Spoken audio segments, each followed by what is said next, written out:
Amis, on dit que le temps c'est de l'argent. Moi je dis que le temps c'est vraiment important pour une famille, pour un couple, pour une famille monoparentale, d'être aidé non seulement avec un accompagnement social, mais aussi avec les finances. Car nous avons perdu du pouvoir d'achat avec le passage à l'euro. Nous sommes passés de 1 franc la baguette à 1,10 € la baguette. Alors comment améliorer nos finances? Celles des plus démunis, et bien sûr que ce soit les riches qui payent la dette de la France. La France est en banqueroute, en faillite personnelle. Elle doit faire appel aux pétroliers, aux riches milliardaires qui doivent rembourser les dettes de la France, parce que la France est un pays qui a besoin de ressources pour aider les plus démunis, les pauvres, les sans-abri.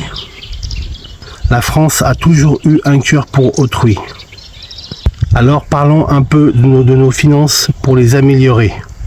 D'abord, mon conseil pour vous, mes chères familles, mes chers foyers qui sont dans le besoin et qui sont de la couche sociale moyenne, il est nécessaire et indispensable d'établir un budget mensuel familial.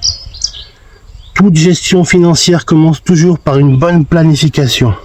Établir un budget écrit en posant les recettes et les dépenses, qui inclut les revenus, bien sûr, et les dépenses, comme je le disais, permet d'identifier combien nous avons en entrée et combien nous aurons en sortie à la fin du mois. Bien que cet exercice puisse être difficile, il est souhaitable de le faire tous les mois, car sans cela, nous risquons de tourner en rond sans avoir aucune évolution. Notre trésorerie, notre budget familial mensuel sera déficitaire, continuera à l'être pendant plusieurs mois, voire plusieurs années. Établir un budget équivaut à organiser nos projets selon l'ordre dans lequel nous souhaitons les réaliser et selon les bonnes priorités. C'est les enfants d'abord, femmes et enfants d'abord. Et après, si tu as un besoin particulier et personnel, tu le fais ou tu le fais pas. Tu te places devant Dieu, dans le secret de ton cœur, et tu dis, est-ce que je l'achète ou est-ce que je l'achète pas, Seigneur? Et l'Esprit Saint, ne t'inquiète pas, te répondra et te dira, oui, tu peux l'acheter ou non, le mois prochain ou dans 2 mois. Amen. Il faut aussi épargner régulièrement. La vie est imprévisible, il y a des imprévus. Il y a des choses qu'on n'a pas prévues qui nous tombent sous le nez. Nous devons faire face à ces dépenses financières. Les saisons difficiles, nous pouvons être malades, la maladie, la perte soudaine d'emploi, la dépendance, la retraite peuvent surgir. Nous avons une baisse de revenus et nos dépenses augmentent. Nous sommes dans le rouge le 10 ou le 15 du mois, notre compte bancaire est à découvert. Mettre toujours de côté une partie de tes revenus. Si tu peux épargner, euro après euro, épargne mon ami. On ne sait jamais de quoi demain sera fait, de quoi demain nous réserve. Il est donc essentiel de faire des réserves, des provisions pour charges, des provisions pour travaux, des provisions pour impôts. À l'instar de l'Égypte, dans le récit de Joseph, ils ont pu subsister durant une période difficile grâce à l'épargne qu'ils avaient mis de côté. Lorsque la saison était encore abondante, il y avait des récoltes, la récolte était riche. Quand la misère, quand la famine est arrivée, ils ont puisé dans les greniers. Ils avaient stocké toute l'abondance des récoltes dans les greniers. Amen. Alors dans Proverbe au chapitre 6 et au verset 6 à 8, qu'est-ce qu'il est dit? C'est un proverbe. Va vers la fourmi, la fourmilière. Ils sont très nombreuses. Va vers la fourmi paresseux. Considère ses voies et deviens sage. Si tu es trop dépensier, si tu mets la charrue avant les bœufs, si tu dis je vais acheter d'abord une télé puis je nourrirai mes enfants plus tard. Non, nourris tes enfants d'abord et achète la télé à écran plat après. Elle n'a ni chef, ni inspecteur, ni maître. Elle prépare en été sa nourriture. Elle amasse pendant la moisson de quoi manger. Amasse dans tes greniers l'été et l'hiver quand tu as une saison difficile qui arrive, quand tu es en difficulté financière, tu auras la réserve que tu as mis dans ton grenier, donc tu auras de quoi manger. Amen. Investir sagement. Ecclésias chapitre 11 verset 6. Dès le matin, les oiseaux chantent, vous entendez? Dès le matin, les oiseaux chantent, mais aussi sème ta semence. Le matin, lève-toi pour aller travailler. Lève-toi pour produire de la richesse. Amen. Et le soir, ne laisse pas reposer ta main. Car tu ne sais point ce que tu réussiras, ce qui réussira. Une chose ou l'autre, ceci ou cela. Aussi l'un et l'autre sont également bons pour toi. Amen. La Bible recommande d'avoir la diligence de semer à chaque instant. Quand tu peux semer, sème. À chaque fois que tu peux le faire, fais-le. Ne sachant pas quelle semence produira des fruits. Quel fruit va avoir un rendement optimum, maximum. Cela renvoie à l'idée d'investir et de multiplier les sources de revenus. Diversifie-toi, pas les œufs dans le même panier, mais que tu aies diverses sources de revenus. Il faut diverses sources de revenus. Il faut diversifier tes rentrées d'argent pour pérenniser la garantie financière de tes débiteurs. Avoir plusieurs entrées permet de mieux s'organiser et de réaliser de grands projets futurs. Amen. Être généreux aussi. 2 Corinthiens 9, 6, version Louis II. Sache-le, celui qui sème peu, moissonnera peu. Et celui qui sème abondamment, moissonnera abondamment. C'est une vérité biblique. Amen. Aussi simple et direct que cela puisse paraître, la générosité fait partie des méthodes que Dieu utilise pour améliorer nos finances. Dans le royaume, celui qui prospère n'est pas celui qui garde tout pour lui, mais celui qui donne aux pauvres. Regarde toujours en haut. Quand tu donnes quelque chose à quelqu'un, quand tu fais une œuvre de charité, regarde toujours autour de toi pour voir qui pourrait bénéficier de ce que Dieu te donne. Redonner ce que Dieu t'a donné. Amen. Illustrant le principe de l'agriculture, Jésus a beaucoup parlé en parabole sur l'agriculture. La semence et la récolte montrent que celui qui sait semer abondamment dans la vie des autres moissonnera abondamment. Donner est plus grand que recevoir. Amen. S'éduquer financièrement. L'éducation financière désigne l'ensemble des connaissances et compétences qui permettent à un individu de prendre des décisions éclairées, libres et éclairées, amen, concernant la gestion de ses finances. Dans notre époque actuelle, des livres et des formations en la matière sont légion et faciles à trouver. Ne pas écouter toujours ce que disent les gens, parce qu'il y a toujours du bon. Les gens parlent et écrivent en partie. Par contre, la Bible, la parole de Dieu, elle est parfaite.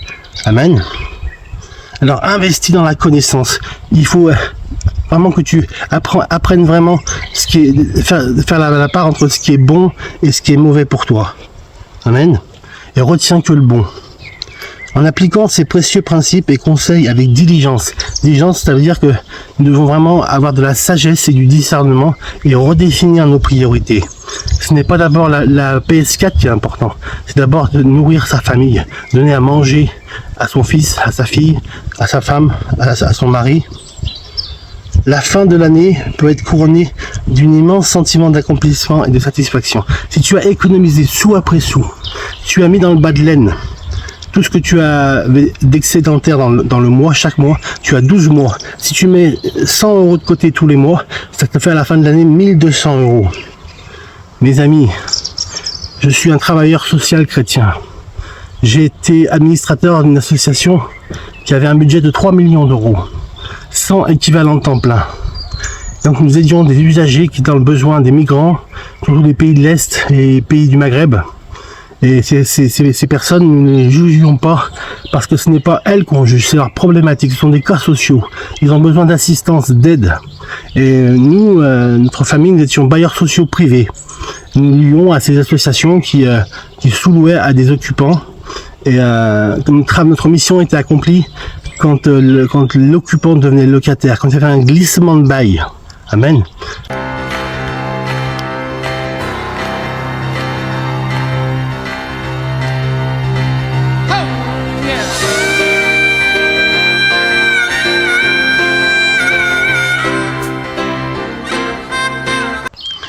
Mes amis, mettez-vous réellement votre confiance en Dieu.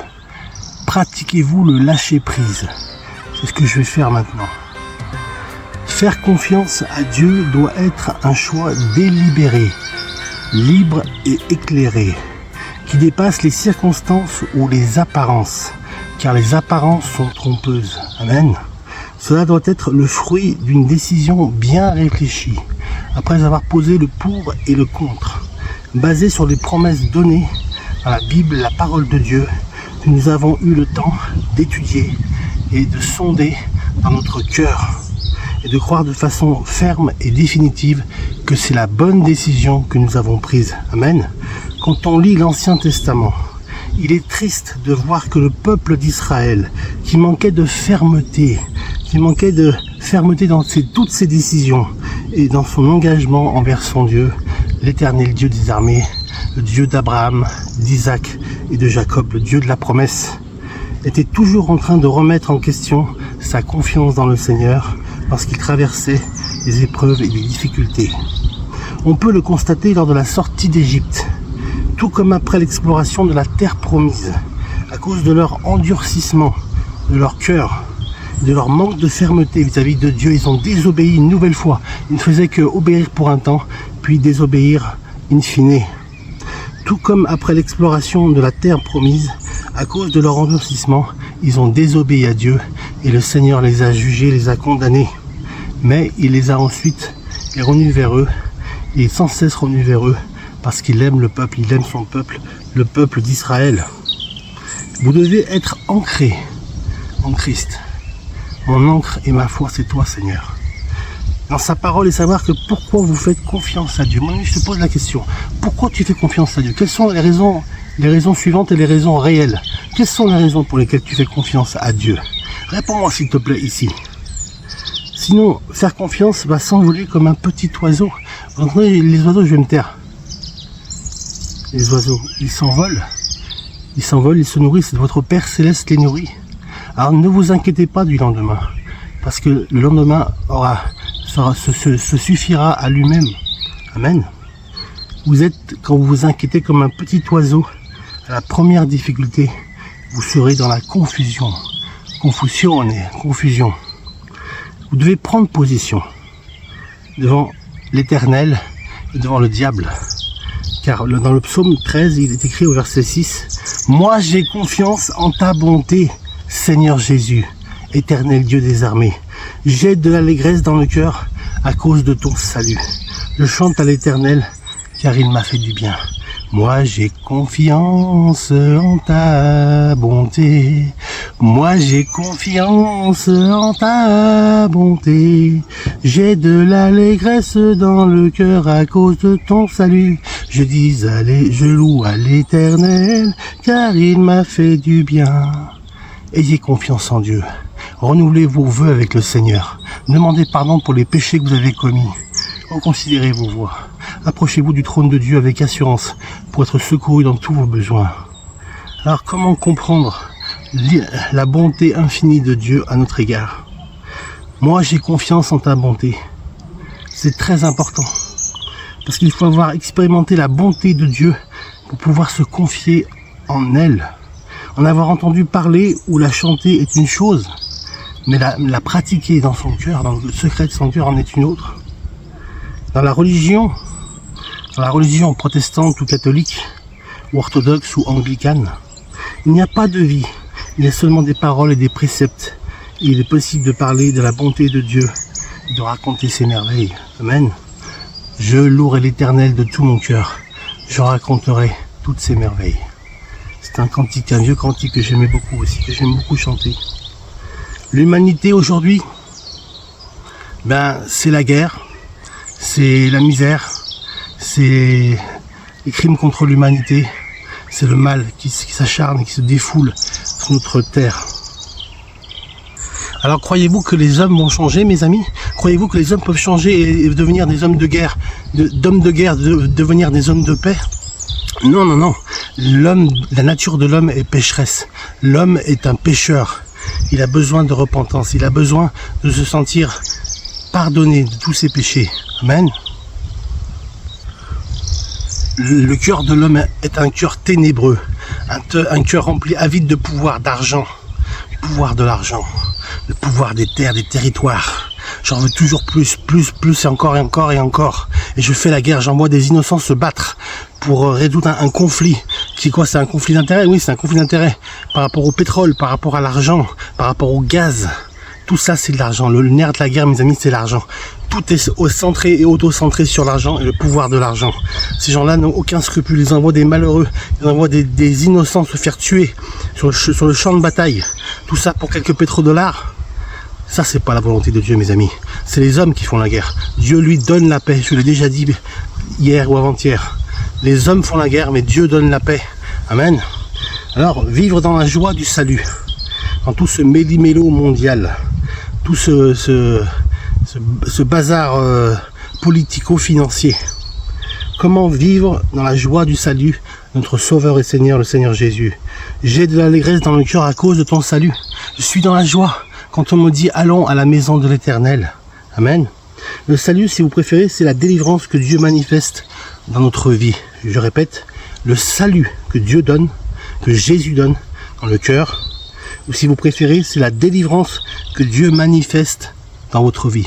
Quand vous êtes pardonné, vous êtes libéré, vous êtes délivré, vous êtes un enfant de Dieu, vous devenez un enfant de Dieu, vous devenez héritier avec Christ, co-héritier avec Christ, vous êtes fils de roi, Dieu vous appelle par votre prénom, il vous aime, il vous a aimé dès la fondation du monde, mes amis, amen.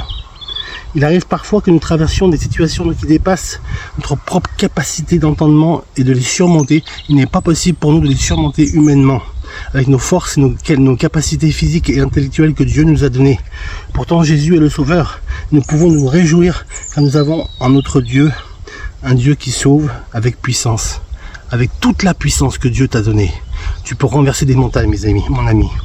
C'est lui qui a assuré à David, au berger, au 3e roi d'Israël, au roi David, de la main de Saül.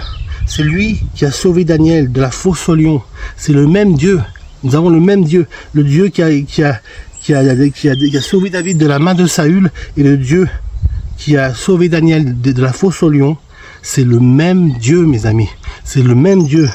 Et bien d'autres encore parce qu'ils avaient mis leur confiance dans la bonté de Dieu. Compte les bienfaits de Dieu. Mets-les tous devant tes yeux. Et tu verras en adorant combien leur nombre en est grand. Amen. Et puis, si nous sommes tristes, si nous sommes malheureux, nous disons Seigneur, j'ai mis ma confiance en toi, il n'y a rien qui se passe. Ça va tout à volo, ça va tout de travers. Chantez, chantez à Dieu, chantez, chantez à notre roi, chantez, chantez car il est Dieu de tout l'univers. Dieu est le Dieu du cosmos, de tout l'univers. Pour réagir de cette manière, il est évident qu'ils avaient établi dans leur vie cette confiance dans la bonté de Dieu et qu'il est en train de se réjouir de son salut, car Dieu nous sauve. Si nous approchons de lui avec assurance, nous pouvons être secourus dans tous nos besoins. Amen. Dans Jean au chapitre 5 verset 20, car le Père aime le Fils et lui montre tout ce qu'il a fait. Dieu montre aux autorités, aux dominations, tout ce que le Fils a fait, la gloire du Fils. Il lui montrera des œuvres plus grandes que celles-ci, afin que vous soyez dans l'étonnement. Dieu est un Dieu c'est le Dieu de l'impossible. Dieu de l'impossible qui accomplit des prodiges et des miracles. Qui accomplit des choses merveilleuses pour toi, qu'il en réserve et pour moi. Car Dieu est un Dieu puissant. Amen. La vraie louange n'est pas une prestation musicale, c'est pas un concert, c'est un culte de louange à Dieu, un culte de louange et d'adoration. C'est plus qu'un seule prestation musicale ou vocale. Mais c'est l'expression de quelque chose de puissant qui doit se bouillonner et sortir de notre cœur. Amen. Notre cœur intérieur. Dans le secret de nos cœurs, nous louons Dieu. Dans le secret de nos cœurs, nous adorons Dieu. Dans le secret de nos cœurs, nous exaltons Dieu. Dans le secret de notre cœur, nous magnifions Dieu. Il est plein de bonté, plein de miséricorde à notre égard. Amen. Alors, mes amis, le résultat de tout cela, c'est la confiance réelle. Quand vraiment tu lâches prise, quand tu dis Seigneur, je sais pas ce que tu vas faire avec ça. Qu'est-ce que je dois faire maintenant, Seigneur? Qu'est-ce que je dois faire maintenant? Pose-toi la question. Et Jésus te répondra par son Saint-Esprit. Il te dira, mon fils, prends patience. Le temps arrive où la bénédiction est là. Elle est à la porte. C'est à la porte, la bénédiction. Et la promesse que j'ai faite pour ta vie s'accomplira. Elle s'accomplira certainement. Si elle tarde, attends-la. Car elle s'accomplira. La promesse que j'ai pour toi, pour ta vie, s'accomplira certainement. Mes amis, j'aimerais terminer. Quand vous avez confiance en Dieu, vous avez la sérénité dans votre cœur, vous avez la paix du cœur. Et quand tu as une fréquentation, quand tu désires fonder une famille, un foyer, tu demandes des confirmations. Et j'aimerais parler de cette confiance que nous avons. Car Dieu ne veut pas le pire pour toi. Dieu veut le meilleur. Et si tu as la paix, les belles fleurs, si tu as la paix du cœur, eh bien, Dieu, ça c'est une preuve que Dieu est d'accord avec ce que tu es en train d'entreprendre. Alors mon ami, sois confiant, garde ta paix, garde ta foi en Dieu, persévérer dans la prière, amen, persévérer dans la prière, amen. Mes amis, hier j'ai entendu une dame qui m'a parlé, qui m'a dit, moi je prie les morts, monsieur. Alors j'aimerais parler d'un sujet délicat et combien douloureux. Nous perdons un être cher, un papa, une maman, un frère, une sœur. Nous ne le reverrons plus. Il est parti dans l'éternité. Et quand il est dans l'éternité, eh bien, il n'a plus son libre arbitre. Il ne peut plus choisir entre le bien et le mal. C'est Dieu qui choisit pour lui. Amen. Donc la prière pour les morts est-elle biblique? C'est une question qu'on se pose. Je me suis posé, d'ailleurs vous vous êtes sûrement posé la même question. La prière pour les morts est une pratique que l'on retrouve dans certaines religions. Dans la religion catholique, les protestants ne prient pas les morts. Et ils ne vénèrent pas Marie, la mère de Jésus, la mère terrestre de Jésus. Il y a donc des discordances, il y a donc quelques différences entre les religions. Même chez les musulmans, qui considèrent Jésus comme un prophète. Alors que Jésus, je rappelle, est le Fils de Dieu. Amen. Cependant, elle n'est pas réellement mentionnée dans la Bible. Il n'est pas fait mention du fait de prier les morts ou pas. Donc, dans certaines religions, on croit que c'est possible d'obtenir la miséricorde de Dieu. La miséricorde de Dieu, même après la mort. Même après la mort. Cependant, il est également reconnu que malgré les prières de Dieu, reste toujours le seul à décider de la destination finale d'une âme.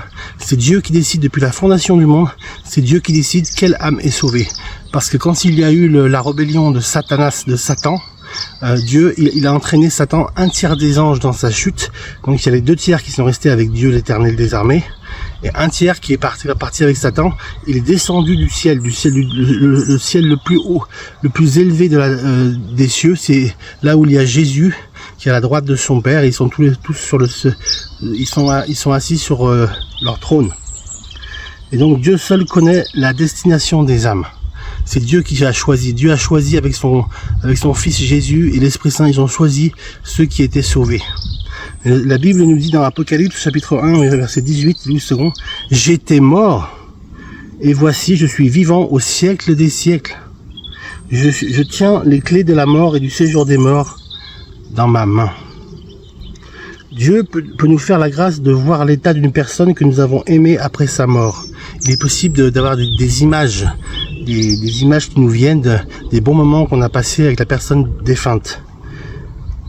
Mais surtout, si nous sommes vraiment touchés par cette mort, si c'est notre père que nous aimions tellement, notre maman qui est celle qui nous a portés, il le fait pour nous rassurer parce que la personne est en paix, est dans un lieu transitoire en attendant le jugement dernier où chaque personne sera jugée. Jésus va juger toutes les personnes qui sont venues sur la terre, les vivants et les morts. Amen. Donc le jugement dernier approche, mais en attendant, les églises des cieux sont ouvertes et le salut est possible en Jésus. Jésus, le roi des Juifs, Jésus, le sauveur du monde. Amen. Dieu surtout aime quand nous sommes en relation les uns avec les autres, les saints, les vivants, quand nous sommes en relation via l'Esprit Saint, je l'ai déjà dit, dans le secret de notre cœur. C'est là que cela s'appelle la communion des saints, via l'Esprit Saint. Nous avons reçu tous un don du Saint-Esprit, un don d'esprit pour communiquer les uns avec les autres et pour être un encouragement dans le secret de notre cœur avec notre frère, avec notre sœur, avec toi mon ami, avec moi. Moi je peux t'encourager et toi tu peux m'encourager. Quel que soit le lien que nous avons avec le défunt, toute âme appartient à Dieu. Les âmes, elles appartiennent à Dieu. C'est Dieu qui décide de les sauver ou de les rendre à Satan afin qu'elles soient perdues pour son repos éternel. Car il y a une mort terrestre, la première mort, et ensuite il y a la mort spirituelle. Quand Jésus va revenir à la fin des temps pour donc juger les vivants et les morts et revenir chercher son église, eh bien, il y aura le jugement dernier. Vous connaissez tous, il y a eu des films qui ont été faits, c'est complètement en dehors de la réalité biblique. C'est contre-productif, ne regardez surtout pas ces films-là, mais lisez la Bible. Je vous mets le lien ici pour avoir une Bible, avec Bible, B-I-B-L-E-S, Bible avec un S.ch, communauté helvétique. Alors, Hébreux 9, 27, il est écrit: il est réservé aux hommes de mourir une seule fois, après quoi vient le jugement. L'Hébreu, c'est l'Ancien Testament, et Jésus est venu à la fin d'Ésaïe. Donc vous voyez, la parole de Dieu, elle est permanente, elle est réelle, elle est sincère à l'amour au cœur de Dieu depuis la fondation du monde, depuis la création des cieux et de la terre. Genèse 1, 1. C'est pendant qu'une personne vit qu'elle doit rencontrer et chercher la face de Dieu, à marcher selon sa parole et la mettre en pratique tous les jours. Jésus a dit: mon père et ma mère, ce ne sont pas mes parents, ce sont ceux qui mettent en pratique la parole de Dieu et qui écoutent la parole de Dieu, la lisent et la mettent en pratique tous les jours. Il ne faudrait pas que nous nous confortions dans le fait que les prières de nos proches peuvent nous sauver après la mort, car après la mort, nous ne sommes plus maîtres du temps. C'est Dieu qui a donné un temps fixé d'avance de notre naissance jusqu'à notre mort, et ensuite nous passons dans l'éternité, dans l'au-delà. Donc nous ne sommes plus maîtres de notre âme, c'est Dieu qui décide de notre âme à ce moment-là. Jésus est encore disponible aujourd'hui, il est la réponse au monde d'aujourd'hui. Il veut souper avec toi, il veut te donner tout ce que ton cœur désire, il souhaite te rencontrer, rentrer en contact avec toi dans le secret de ton cœur et y faire sa demeure. Dans le secret de ton cœur, il souhaite y faire sa demeure, le Seigneur. Amen. Il a encore temps pour toi qui es encore vivant, de lui donner ta vie. Une vie avec Jésus sur terre n'est comparable à aucune autre. Chacun a une vie différente, car Dieu donne comme lui il a envie, comme lui il veut. Et en plus, personne n'a jamais regretté d'avoir donné sa vie pleinement à Dieu. Il n'y a aucune personne sur la terre qui, quand elle a donné sa vie à Dieu, regrette. Donnons-lui donc maintenant nos problèmes, nos tracas, notre mal-être, et il viendra nous chercher là où nous en sommes, dans le secret de notre cœur. Notre éternité est fixée d'avance. Soit nous mourrons et nous irons au paradis, soit nous mourrons et nous irons en enfer. C'est ça l'éternité. C'est la vie éternelle que Dieu nous a donnée, que Dieu nous a promise en Jean 3,16. Car il t'a tant aimé, mon ami, qu'il a donné sa vie pour toi, afin que si tu crois dans ton cœur que Jésus est mort pour tes péchés, pour toutes les mauvaises actions que tu as faites, il est fidèle et juste pour te pardonner et pour te donner un don. C'est un don.